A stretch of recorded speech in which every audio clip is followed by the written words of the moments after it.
कि जातिवार जनगणना होना हमारा अधिकार है और अगर इस अधिकार को मानना हमारी बगावत है तो ये डॉक्टर पल्लवी पटेल बागी है और बागी बन के ही मरेगी। वो डॉक्टर सोनेलाल पटेल जो व्यवस्था परिवर्तन की बात करते थे, जो कमेरा समाज की बात करते थे, उनके समाज को प्रतापगढ़ की उस धरती पर जहां पर अपने समाज को सामंतवादी ताकतों के साथ सीने पे गोली खाने के लिए पूरी ताकत से डॉक्टर सोनेलाल पटेल ने खड़ा करने का काम किया, उस प्रतापगढ़ जनपद में ईंट गारे से बने हुए ढांचे का नाम डॉक्टर सोनेलाल पटेल के नाम पे कर दिया। अरे वास्तविकता में अगर आप डॉक्टर सोनेलाल पटेल जी का सम्मान करते हैं, उनकी विचारधारा का सम्मान करते हैं, तो डॉक्टर साहब की बनाई हुई हर एक नीति का अनुपालन कर दीजिए। उनके समाज में इतनी ताकत है कि हर चट्टी चौराहे पर डॉक्टर सोनेलाल पटेल के नाम को अंकित कर देंगे। हमें आपके साथ की और आपके सहयोग की जरूरत नहीं पड़ेगी। हर एक आदमी सड़कों पे उतरा, हम भी उतरे, माता जी भी उतरी और लगातार ललकार करके कहा कि अगर नीट में आरक्षण वापस नहीं किया जाएगा तो सरकार चलने नहीं देंगे। कि अगर देश का सर्वांगीण विकास करना है तो सबसे पहले स्मार्ट सिटी नहीं, स्मार्ट गांव का निर्माण होना चाहिए। और 22 अक्टूबर को किसानों के सवाल पर, रोजगार के सवाल पर, सामाजिक न्याय के सवाल पर, महिला सुरक्षा के सवाल पर, आरक्षण के सवाल पर हमको वो अधिकार यात्रा नहीं निकालनी थी। उसी दिन मैंने ये पढ़ कर लिया था, संकल्प कर लिया था कि आज जिस अधिकार यात्रा को पुलिसिया बल के दम पर आज हमको रोका गया है, अगली बार जब बनारस की सरजमी पर कदम रखूंगी तो इससे दुगनी ताकत में इस प्रदेश सरकार को चेतावनी दूंगी कि पिछड़े के अधिकार की इस लड़ाई का बिगुल फूंकने आई हूँ और बहुत खुशी है, बहुत फख्र महसूस कर रही हूँ कि मैंने तो सिर्फ दुगना सोचा था, आप तो 4 गुना 5 गुना ताकत में आज यहाँ बैठे हुए हैं। लेकिन जब पिछड़ों की हकमारी हो रही होती है तो इसी सरकार के साथ, इन्हीं गुजराती दलालों के साथ ऐसी कमरों में बैठ करके आपकी दमनकारी नीतियों का संशोधन करते हैं, उसका अनुमोदन करते हैं, मेज थपथपा करके, और उसके बाद भी आपके बीच में आके बोलते हैं कि हम पिछड़ों के नेता हैं। पिछड़ों के अधिकार की लड़ाई, पिछड़ों के सम्मान की लड़ाई, पिछड़ों के पहचान की लड़ाई लड़ने वाले इस देश की राजनीति में किसान, मजदूर, पिछड़ा, दलित, शोषित बहुजन समाज को एक अस्तित्व, एक ढाल, एक मंच और एक झंडा देने वाले अपना दल के संस्थापक बोधिसत्व यशोगाई डॉक्टर सोनेलाल पटेल जी के चरणों में श्रद्धा सुमन अर्पित करते हुए आज वाराणसी जनपद के इस करोता बाजार में मंचासीन मुख्य अतिथि के रूप में राष्ट्रीय अध्यक्ष राजमाता श्रीमती कृष्णा पटेल जी, राष्ट्रीय उपाध्यक्ष प्रेमचंद मौर्य जी, राष्ट्रीय उपाध्यक्ष प्रोफेसर गंगाराम यादव जी, राष्ट्रीय सचिव, राष्ट्रीय कार्यकारिणी सदस्य, राष्ट्रीय सलाहकार, प्रदेश अध्यक्ष राजवंत पटेल जी, प्रदेश अध्यक्ष विधि मंच एडवोकेट दिलीप पटेल जी, प्रदेश अध्यक्ष युवा मंच डॉक्टर पंकज पटेल जी, प्रदेश अध्यक्ष व्यापार मंच पंकज सेठ जी, इसके साथ ही साथ इस कार्यक्रम को एक सफल अंजाम देने वाले वाराणसी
देखी, हर तरफ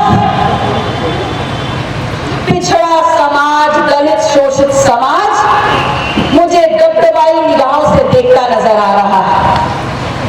ये वही समाज है जिसको आज पता नहीं कि वो किस तरफ जाए। ये वही समाज है जिसके बारे में लोग कहते हैं कि हम पिछड़ों की सरकार चला रहे हैं।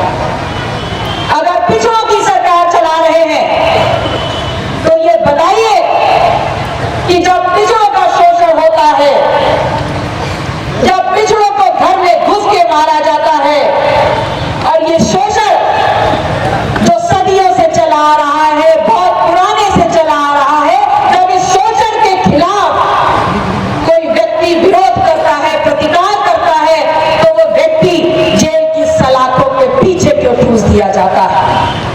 उसका शोषण क्या होता है, उसके पीछे, उसके ऊपर नई नई दवाएं क्यों लगाती जाती हैं? इस प्रकार लगा दी जाती है कि उसका वर्तमान और उसका भविष्य दोनों खराब हो जाता है। और कहने को कहते हैं, पीठ थपथपा के कहते हैं कि हम पिछड़ों की सरकार है और पिछड़ों के अधिकारों को सुनिश्चित करके चल रहे हैं। अगर ऐसा है और अगर आप वाकई में न्याय करते हैं तो मेरे सिर्फ एक सवाल का जवाब दे दीजिए कि लखीमपुर खीरी में क्या हुआ? वहां पर जो बेरहमी से कुचले गए वो पिछड़ा समाज था, वो किसान था, वो दलित था, वो शोषित था, वो हाशिए पे चढ़ा हुआ समाज था। और अगर वो अपराधी था तो शोक तो व्यक्त नहीं करना चाहिए, लेकिन अगर उसके साथ अन्याय हुआ है तो जिसने अन्याय किया उसके विरोध में, उसके खिलाफ प्रदेश सरकार ने क्या किया, मुझे इसका जवाब चाहिए। मैं ये कहना चाहती हूं कि हम तो बड़ी आसानी से गैंगस्टर बता देते हैं, अपराधी बता देते हैं, गुंडा बता देते हैं, लेकिन हमारे अधिकारों को छीन करके हमारे दम पे राज्य सरकार चलाने वाले ये आज के मुख्यमंत्री हमारा ही दमन कर रहे हैं, हमें ही कुचलने का काम कर रहे हैं, और उसके बाद भी छाती ठोक के कहते हैं कि हम कानून व्यवस्था दुरुस्त कर रहे हैं और अपराधियों को छांटने का काम कर रहे हैं। अगर ऐसा है तो लखीमपुर खीरी कांड के अपराधी आज तक छांटे क्यों नहीं गए? आज तक वो खुले सांड जैसे सड़कों पर क्यों घूम रहे हैं? इस अधिकार रैली के माध्यम से हम माननीय मुख्यमंत्री जी से इस सवाल का जवाब चाहते हैं। हम पिछड़े हैं और गर्व से कहते हैं कि हम पिछड़े हैं, लेकिन हमारे नाम पे जो राजनीति कर रहे हैं ये दो गुजराती जो आज इस देश की सत्ता में बैठे हैं और जिन्होंने अपने साथ जुगलबंदी में लगा रखा है पिछड़ों का तथाकथित नेतृत्व करने वालों को दलाल स्वरूप नेता, और ऐसे लोग जो कहते हैं कि जब पिछड़ों की हकमारी होती है तो हम सरकार को पत्र लिख रहे हैं। हमने सरकार को पत्र लिख करके विरोध जताया है। तो भाई, क्या सरकार कभी सरकार को पत्र लिखती है? असल में पत्र तो विपक्ष लिखता है, और जो आपसे ये कह रहे हैं कि हम सरकार को पत्र लिख रहे हैं, ये वही लोग हैं जो अपने आप को आपके सामने आके पिछड़ों का रहनुमा कहते हैं, पिछड़ों का तथाकथित नेता कहते हैं, लेकिन जब पिछड़ों की हकमारी हो रही होती है तो इसी सरकार के साथ, इन्हीं गुजराती दलालों के साथ ऐसी कमरों में बैठ करके आपकी दमनकारी नीतियों का संशोधन करते हैं, उसका अनुमोदन करते हैं, मेज थपथपा करके, और उसके बाद भी आपके बीच में आके बोलते हैं कि हम पिछड़ों के नेता हैं। डॉक्टर सोनालाल पटेल जी एक ऐसा नाम जिन्होंने ये कहा कि एक सामाजिक विकास तब तक अधूरा है, उसकी नींव तब तक नहीं रखी जा सकती जब तक शिक्षा हमारे हाथ में नहीं हो। और आज अपने आसपास आप देख लीजिए, आज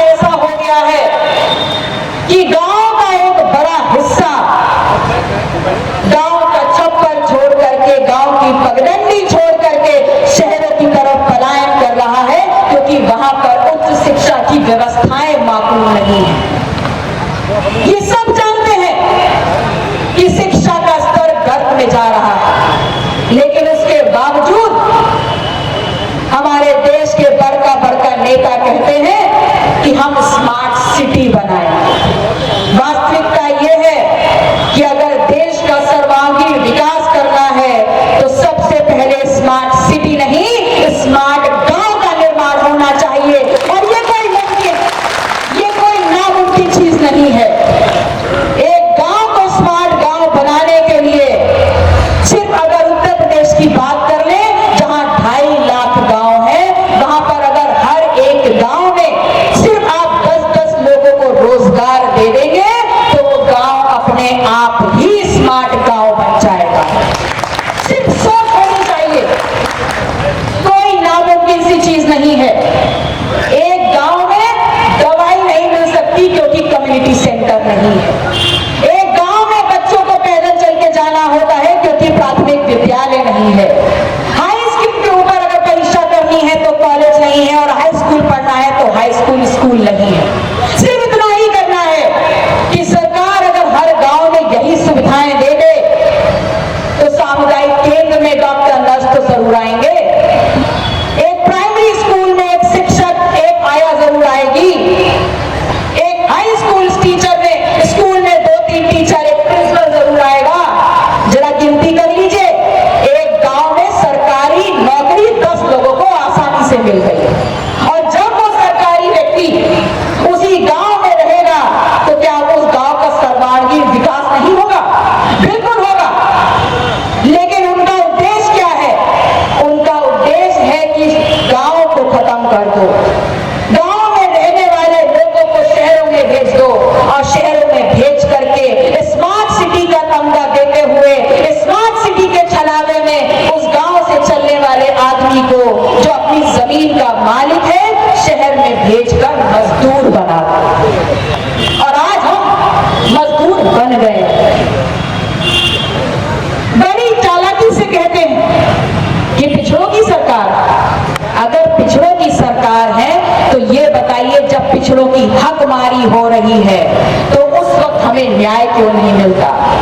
आप सभी ने देखा होगा, नीट परीक्षा में हमारा आरक्षण खत्म किया गया।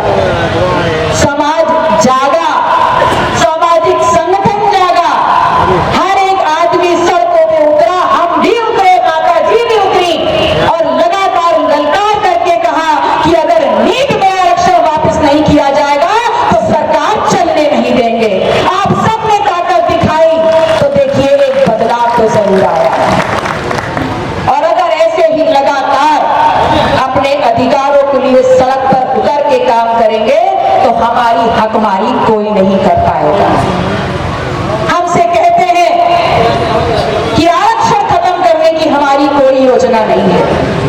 सही कह रहे हैं, आरक्षण खत्म करने की योजना नहीं है।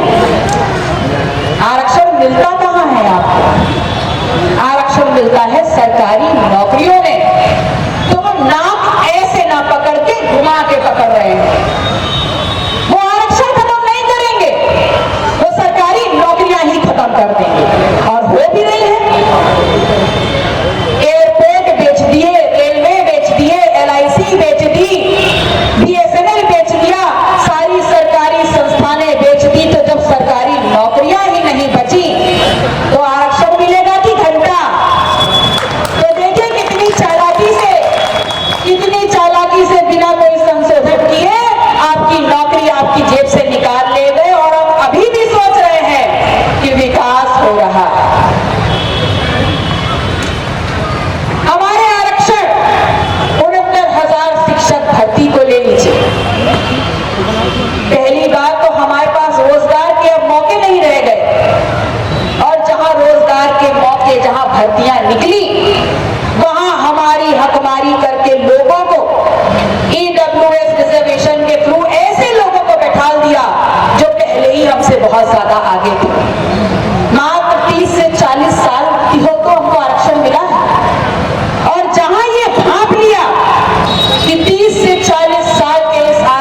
कुर्बानी देना, लेकिन ना सोच थी और ना नियत थी। इसलिए हमारा समाज सड़कों पे भटक रहा है।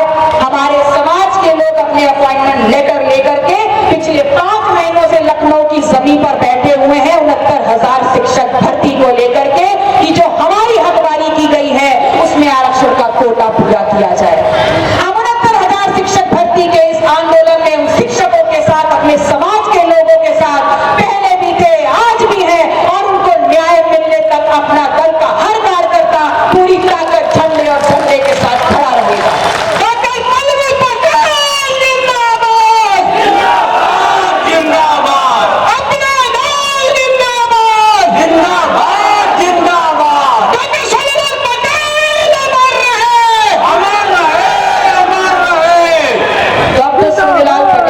हमेशा कहा कि कमेरा समाज के लोगों, जागो और सत्ता पर कब्जा करो। और इसलिए कहा कि जिस दिन हम सत्ता पर कब्जा कर लेंगे, हम जो चाहेंगे अपने समाज के लिए कर पाएंगे।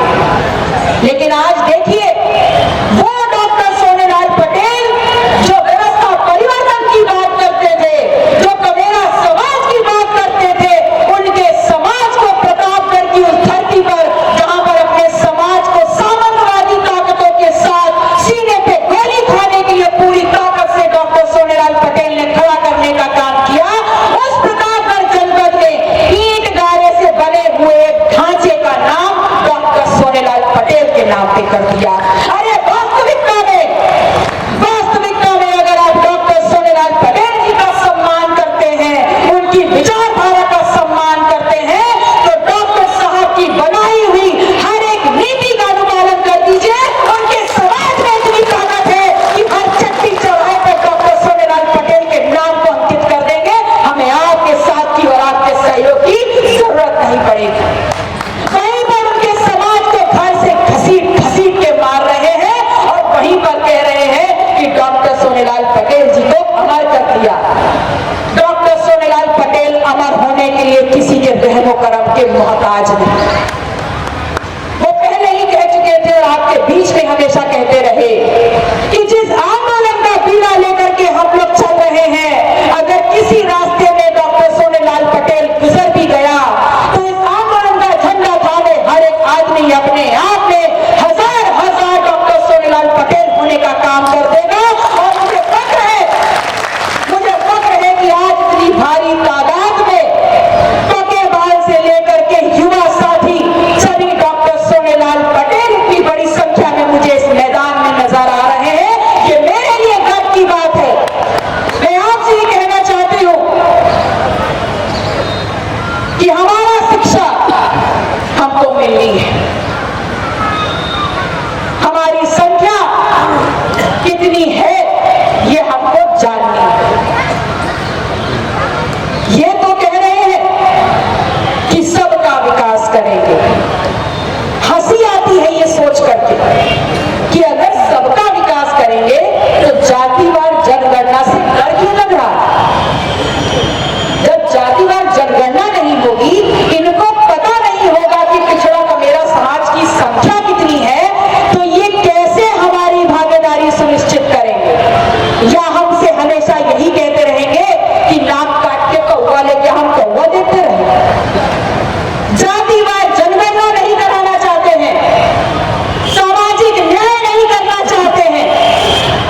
ये झूठे मक्कार दोगले लोग सत्ता में आए।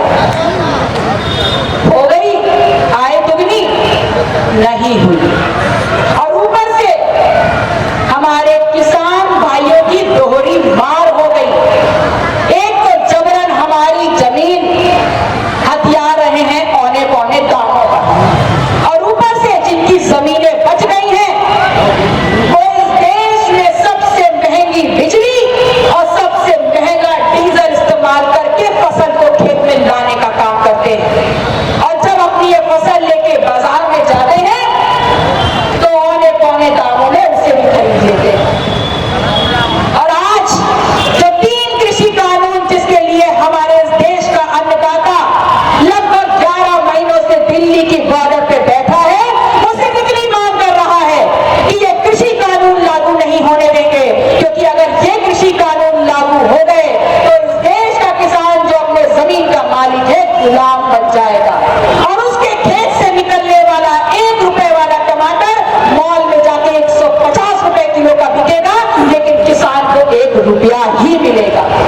हम आपसे ही कहना चाहते हैं कि जिसने किसान की अहमियत ही नहीं समझी वो किसान के दुख दर्द क्या समझेगा। जिसने कभी ये नहीं समझा कि किसान इस देश का सबसे बड़ा समाज है, जो इस देश की आधार है, जो इस देश की अर्थव्यवस्था की रीढ़ है, जब उसने ये नहीं समझा तो वो किसानों के दुख दर्द को समझते हुए क्या उनके लिए नीतियां बनाएगा।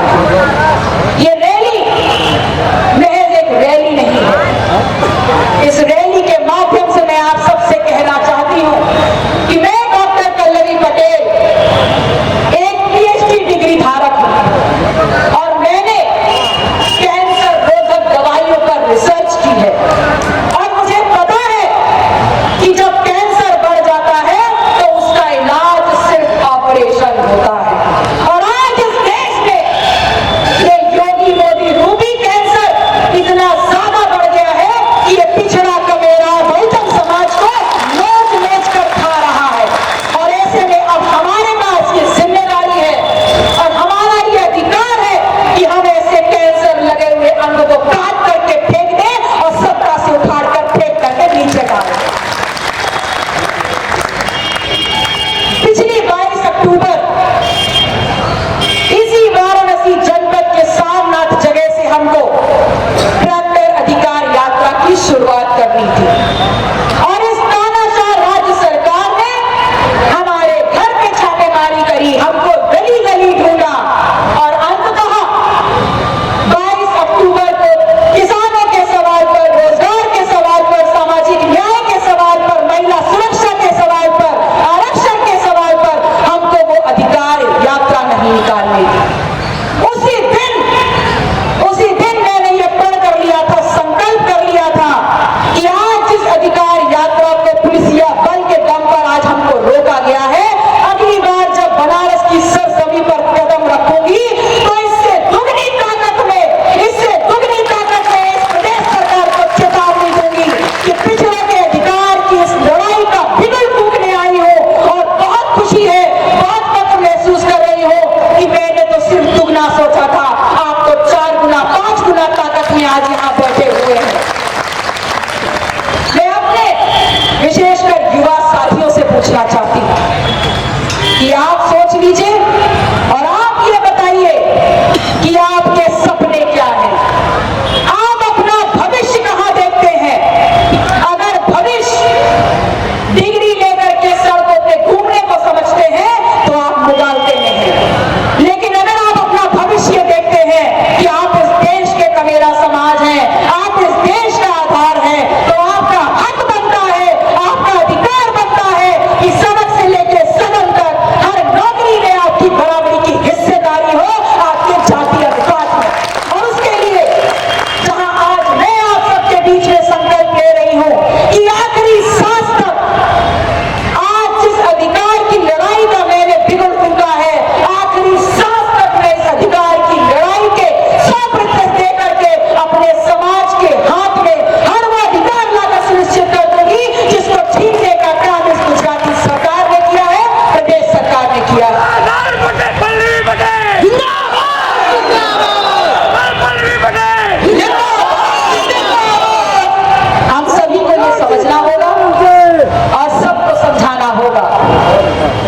कि इन लोगों की नीतियों ने सिर्फ हमारे पेट पर नहीं, हमारे दिमाग पर भी लात मारी है। और